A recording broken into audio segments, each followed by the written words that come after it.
দেখো বন্ধুরা, আজকে ঘুরতে গিয়েছিলাম বিকেলবেলায়, দুপুরের পরে ভিডিও করেছি। তো কেমন লাগলো অবশ্যই কমেন্ট করে তোমরা বলবে। আমরা এসেছি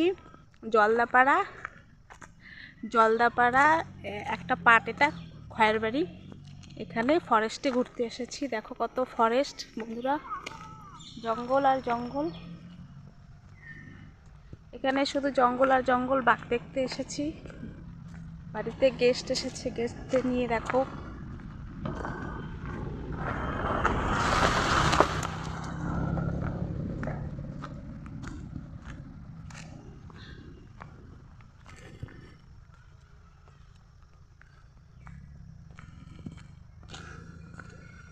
সবাই চলে যাচ্ছে, আমি কেউ আগে কেউ পিছে, আমি একা একা ভিডিও করে যাচ্ছি।